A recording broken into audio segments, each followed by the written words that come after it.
जैसा कि आप देख सकते हैं Bihar state electronic development corporation limited Bihar सरकार का उपक्रम।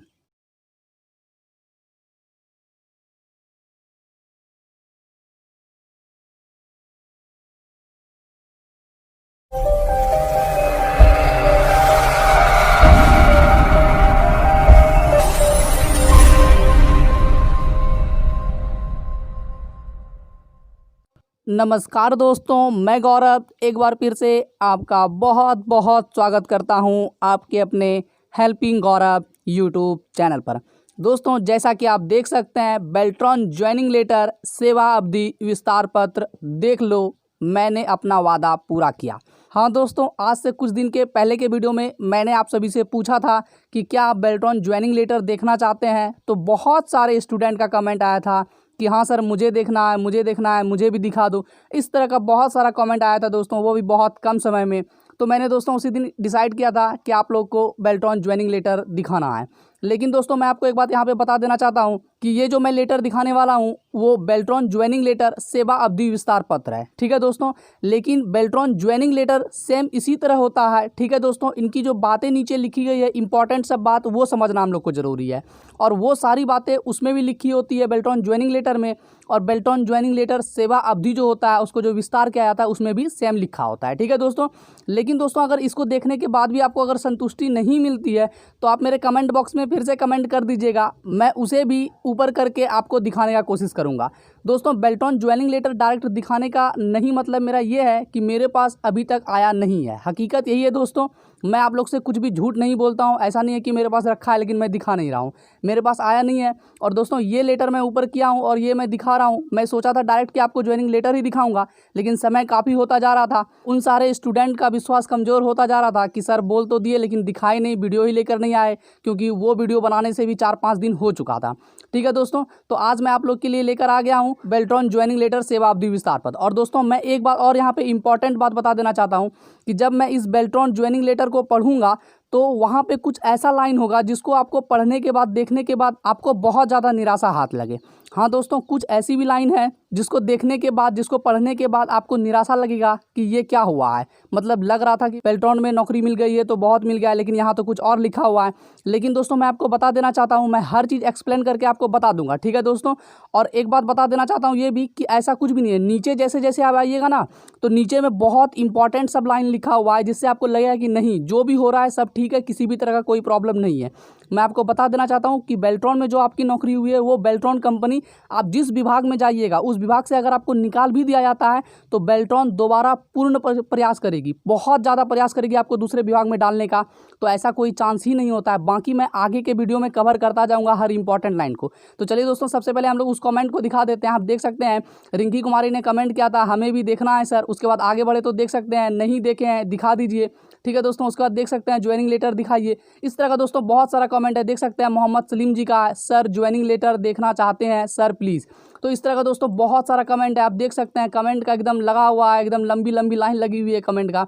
तो चलिए दोस्तों चलते हैं हम लोग अब बेल्ट्रॉन ज्वाइनिंग लेटर की तरफ, ठीक है दोस्तों। तो जैसा कि दोस्तों आप देख सकते हैं कि बेल्ट्रॉन ज्वाइनिंग लेटर को मैं लेकर आ गया हूँ आप लोग के सामने में, ठीक है दोस्तों। जैसा कि आप देख सकते हैं Bihar state electronic development corporation limited Bihar सरकार का उपक्रम, और नीचे में देख सकते हैं बेल्ट्रॉन का जो है लोगो लगा हुआ है। और यहाँ पे दोस्तों दिनांक की बात करें तो देख सकते हैं 12/10/2017। इसको आप लोग 2019 मत समझिएगा, ये 2017 का लेटर है, ठीक है दोस्तों। और उसके बाद दोस्तों ये साइड आप देख सकते हैं लेफ्ट साइड में लिखा गया है पत्रांक। पत्रांक को मैंने मिटा दिया है क्योंकि जिससे मुझे ये मिला है वो बोले थे कि पत्रांक को हटा देना है, कार्यालय हटा देना है, और कहाँ मैं काम करता हूँ वो भी हटा देना है। तो दोस्तों उनकी बात को मैंने मान लिया और वो सब हटा दिया। आप देख सकते हैं यहाँ पे श्री धर्मेंद्र जी का सिग्नेचर है, देख सकते हैं यहाँ पे साफ साफ ये 18 तारीख को सिग्नेचर किए थे, 18/11/2017 को, ठीक है।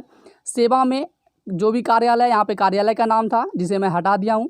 यहाँ भी कार्यालय के बारे में लिखा हुआ था, यहाँ पे भी लिखा हुआ था भवन निर्माण विभाग कार्यालय का नाम था, और यहाँ पे जो है शहर दिया हुआ था जिसको मैं हटा दिया हूँ। अब जो भी शहर हो, क्योंकि शहर में दिखाया नहीं तो कुछ लड़का वहाँ उसके ऑफिस डायरेक्ट पहुँच जाते हैं और फिर जो भी होता, तो इसलिए मैं ये सब हटा दिया हूँ।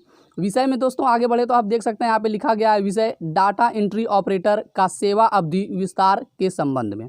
तो देख सकते हैं यहाँ पे सेवा अवधि को बढ़ाया गया है। और दोस्तों इसमें आपको सारा कुछ मिलेगा, चाहे वो आपको कितनी छुट्टी मिलने वाली है, क्या क्या आपको अवकाश मिलने वाला है, सब कुछ इसमें लिखा हुआ है, ठीक है दोस्तों। आप सिर्फ वीडियो पर पूरा बने रहिएगा, ठीक है। तो दोस्तों आगे बढ़े तो देख सकते हैं यहाँ पे लिखा गया है, महाशय उपयुक्त विषयक आपके पत्रांक जो मैंने हटा दिया है, दिनांक 7/10/2017 के आलोक में सर्विस प्रोवाइडर के माध्यम से नियत परिश्रमिक पर उपलब्ध कराए गए निम्नांकित डाटा एंट्री ऑपरेटर की सेवा अवधि विस्तार नीचे अंकित तिथि से 12 माह, देख सकते हैं साफ साफ कह दिया गया है 12 माह, ठीक है, के लिए पूर्व में किए गए एक करारनामा में निहित शर्तों के अनुसार की जाती है। ठीक है दोस्तों, उसके बाद आगे बढ़े तो आप देख सकते हैं 1 नंबर में लिखा गया है, श्री डैश कुमार, जो भी हो डैश कुमार नाम है उनका, डाटा एंट्री ऑपरेटर, ठीक है, मतलब डाटा एंट्री ऑपरेटर के पद पर है। अगर प्रोग्रामर के रहते तो यहाँ पे प्रोग्रामर लिखा होता। उसके बाद 19/6/2017 से अगले 12 माह तक के लिए, मतलब इस तारीख से लेकर जो है अगले 12 माह तक के लिए, ठीक है दोस्तों। और अगर इस तारीख तक आपको किसी भी तरह का प्रॉब्लम नहीं होता है, स्पष्टीकरण नहीं आता है, किसी भी तरह का आपको निकालने का या किसी भी तरह का कोई भी प्रॉब्लम आपके साथ नहीं होता है, तो ये ऑटोमेटिक बढ़ जाता है। ठीक है दोस्तों, पहले क्या होता था, हर 12 माह में आप लोग को पत्र मिलता था, लेकिन अब क्या होता है, ऑटोमेटिक बढ़ जाता है। ठीक है दोस्तों, उसके बाद में आपको लेटर आए वो अलग चीज़ है, लेकिन ऑटोमेटिक बढ़ जाता है। ऐसा नहीं कि 19/6 हो गया तो अब हम लोग खत्म, नहीं, ऐसा कुछ भी नहीं होता है। ठीक है, ऑटोमेटिक बढ़ते जाता है। उसके बाद दोस्तों एक लाइन देख सकते हैं जो आपको निराश कर सकती है। आप देख सकते हैं दूसरे नंबर में लिखा गया है, यह स्पष्ट किया जाता है कि उक्त डाटा एंट्री ऑपरेटर प्रोग्रामर निगम बेल्ट्रॉन के कर्मी नहीं है। देख सकते हैं बेल्ट्रॉन के कर्मी नहीं है और ना ही ये सरकारी कर्मी है।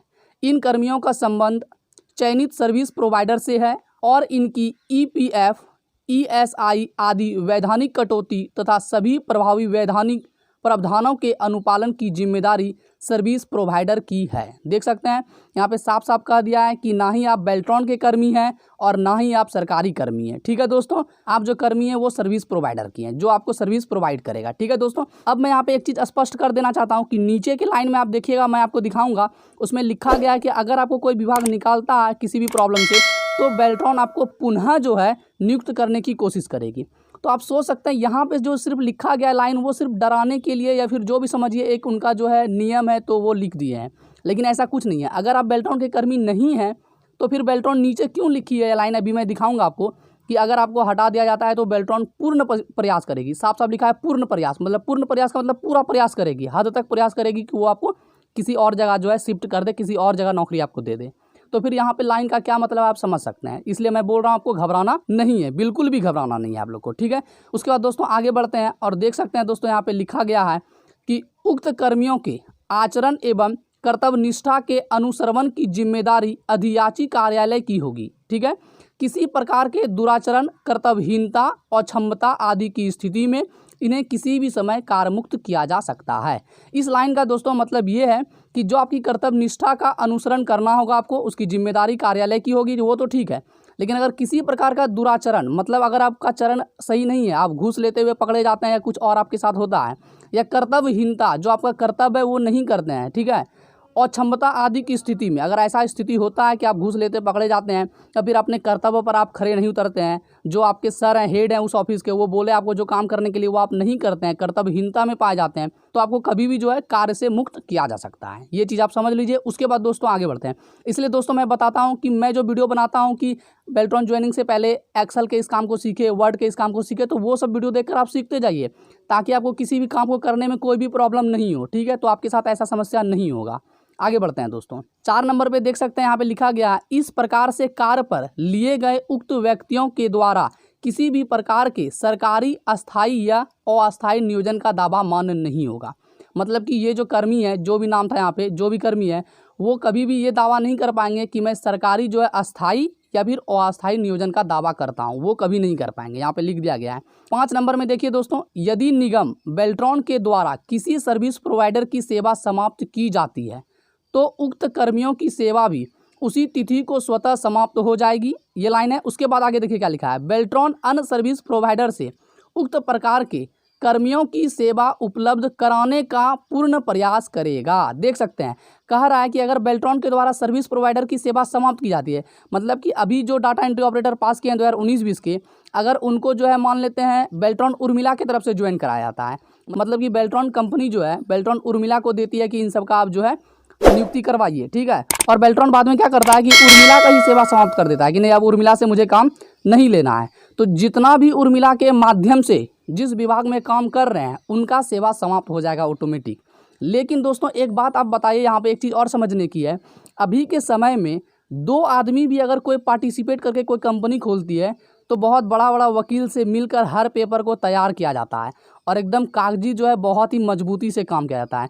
दोनों की सोच थिंक जो होती है कैसे आगे बढ़ना है और 50 साल के बाद कंपनी में किसका अधिकार होगा, 50% किसका, 25% किसका, वो सारा काम वो लोग पहले कर देते हैं। सिर्फ छोटी मोटी कंपनी जो 2 दोस्त मिलकर या फिर आपस में कोई रिलेशन में अगर खोलते हैं तो, और ये इतनी बड़ी कंपनी है, क्या इतनी बड़ी कंपनी ऐसा काम करेगी कि आज मन हो गया तो बेल्ट्रॉन उर्मिला से हम लोग काम करवा लिए, फिर कल काम हुआ तो किसी और से करवा लिए, फिर 2 साल के बाद हुआ तो किसी और से काम करवा लिए? ऐसा होता है क्या? ऐसा कभी नहीं होता है। बेल्ट्रॉन और जो भी सर्विस प्रोवाइडर होगी इसकी, उसके साथ इसका कहीं ना कहीं जो है कागजी तौर पर बातचीत हुआ होगा कंप्लीट कि हम आपको ऐसा काम देंगे, आप ऐसा कीजिएगा। जो भी होता है दोनों के बीच में कहीं ना कहीं बहुत अच्छा संबंध होगा और बहुत ही कागजी तौर पर लोग मजबूत होंगे कि हाँ आपसे हमको 100 साल तक काम लेना है, 60 साल तक काम लेना है। तो ऐसा होता है, ठीक है। ऐसा नहीं होता है कि आज किसी और से करवा लिए, कल किसी और से करवा लिए। बेल्ट्रॉन जो है इतना खर्चा करवाई है एग्ज़ाम को लेने में, चाहे वो सीबीटी का एग्ज़ाम हो, चाहे वो टाइपिंग का एग्ज़ाम हो, तो वो पैसा क्या ऐसे बर्बाद कर देगी क्या? कुछ अपना भी दिमाग आप लोग लगाइए और हड़बड़ाइए बिल्कुल नहीं, ठीक है। और उसके बाद देखिए एक इंपॉर्टेंट लाइन लिखा गया है, क्या है? बेल्ट्रॉन अन्य सर्विस प्रोवाइडर से उक्त प्रकार के कर्मियों की सेवा उपलब्ध कराने का पूर्ण प्रयास करेगी, मतलब पूरा प्रयास करेगी, ठीक है, किसी अन्य सर्विस प्रोवाइडर के माध्यम से। तो हमने तो पहले भी बोल दिया कि ऐसा कुछ भी नहीं होता है कि बार बार वो सर्विस प्रोवाइडर बदलेंगे। इतनी बड़ी कंपनी है, बहुत पुरानी कंपनी है और वो बार बार सर्विस प्रोवाइडर बदले, ऐसा कुछ भी नहीं है। अगर बाई चांस बाद में अगर वो 2 कंपनी के बीच में नहीं बनता है तो बेल्ट्रॉन पूरा प्रयास करेगी, आपको कभी भी बेरोजगार नहीं रहने देगी, पूर्ण प्रयास करेगी, पूरा प्रयास करेगी, ठीक है। उसके बाद दोस्तों आगे बढ़े तो आप देख सकते हैं यहाँ पे लिखा गया है 6 नंबर में, डाटा एंट्री ऑपरेटर प्रोग्रामर के सेवा शुल्क की राशि अधियाची विभाग से प्राप्त होने के पश्चात ही चयनित सर्विस प्रोवाइडर के माध्यम से संबंधित कार्यरत व्यक्ति को भुगतान देय होगा। इसका मतलब है कि अगर आप कल्याण विभाग में काम कर रहे हैं तो कल्याण विभाग के द्वारा जो है सर्विस प्रोवाइडर को राशि भेजा जाएगा और सर्विस प्रोवाइडर जो है आपको राशि देगी। लेकिन दोस्तों अब क्या हो गया है, इसमें संशोधन हुआ है। जैसे कि आप लोग को भी पता है कि अब ऑनलाइन में जो है केवाईसी करवा के जो है ईआरपी को लॉन्च किया जा रहा है ताकि जो है सही समय पे पैसा मिल सके, और इसमें कुछ संशोधन भी हुआ है, ठीक है दोस्तों। उसके बाद आगे बढ़े तो देख सकते हैं यहाँ पे लिखा गया एक लाइन, साथ ही साथ अधियाची विभाग द्वारा यह सुनिश्चित किया जाएगा कि भेजे जा रहे डाटा एंट्री ऑपरेटर प्रोग्रामर आदि का 100 समय मासिक भुगतान नियमित रूप से किया जाए। देख सकते हैं 100 समय बोल रहा है साफ साफ कि 100 समय किया जाए, ठीक है, ताकि किए जाने वाले वैधानिक कटौती तथा ईपीएफ ईएसआई में देय विलंब दंड से बचा जा सके तथा इन कर्मियों को नियमित रूप से कार्य के आधार पर भुगतान मिलता रहे। देख सकते हैं साफ साफ कह दिया है कि वैधानिक कटौती से बचा जा सके और समय समय पर इनका भुगतान होता जाए। उसके बाद दोस्तों एक लाइन इंपॉर्टेंट और भी आप देख सकते हैं 7 नंबर में, यदि भुगतान में विलंब के कारण ईपीएफ ईएसआई आदि कटौती में दंडात्मक शुल्क आदि के भुगतान की स्थिति बनती है तो अधियाची विभाग को यह अतिरिक्त शुल्क वहन करना होगा। कह रहा है यहाँ पे ये कि अगर आप लोग लेट से करते हैं और ईपीएफ ईएसआई आदि कटौती में दंडात्मक शुल्क मतलब कि एक्स्ट्रा शुल्क जो होता है वो अगर लगता है तो वो कौन करेगा? अधियाची विभाग को यह अतिरिक्त शुल्क वहन करना होगा। मतलब कि अधियाची विभाग जो है ये शुल्क देगा और कोई नहीं देगा, ठीक है। उसके बाद दोस्तों आगे बढ़े तो आप देख सकते हैं 8 नंबर में, अनुमान आकस्मिक अवकाश महिला संविदा कर्मी को तत्काल 2 माह तक मातृत्व अवकाश पूर्ण वेतन सहित स्वीकृति किया जा सकेगा।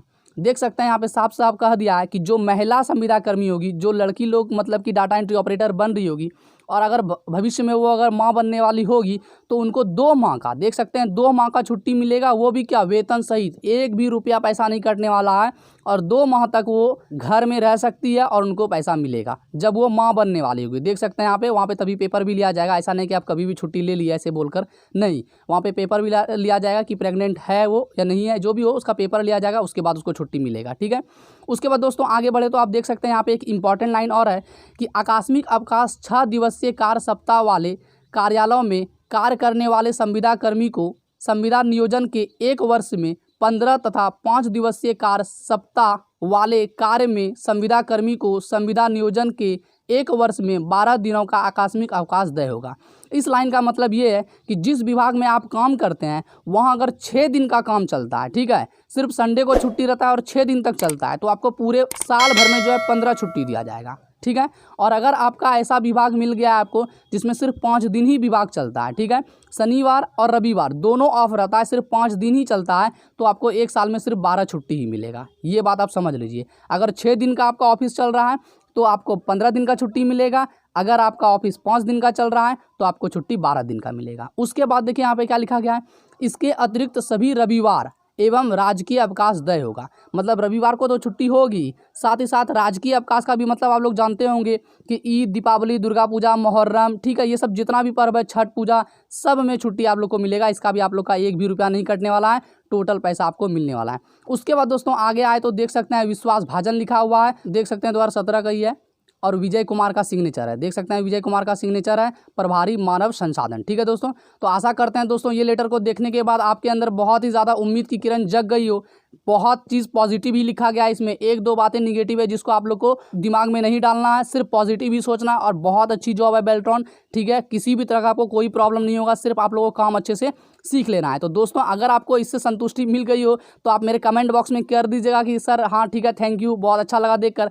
और अगर आपको संतुष्टि नहीं मिली हो तो आप मेरे कमेंट बॉक्स में कमेंट कीजिएगा कि नहीं मुझे ज्वाइनिंग लेटर ही दिखा दीजिए सर, तो मैं आपके लिए ज्वाइनिंग लेटर भी लेकर आऊँगा। तो दोस्तों आशा करते हैं इस वीडियो को देखने के बाद दोस्तों आपको बहुत अच्छा फील हुआ हो। दोस्तों अगर इस वीडियो को देखने के बाद आपको बहुत अच्छा फील हुआ हो तो मेरे चैनल को अभी तुरंत सब्सक्राइब कर लीजिए और बगल के बेल आइकन को तो दबाना बिल्कुल मत भूलिएगा, ताकि मैं जैसे ही वीडियो अपलोड करूं आपको सबसे पहले नोटिफिकेशन मिल सके और आप मेरे वीडियो से वाकिफ हो सके। तो चलिए दोस्तों मिलते हैं फिर से आपसे अगली वीडियो में, तब तक के लिए बाय एंड टेक केयर।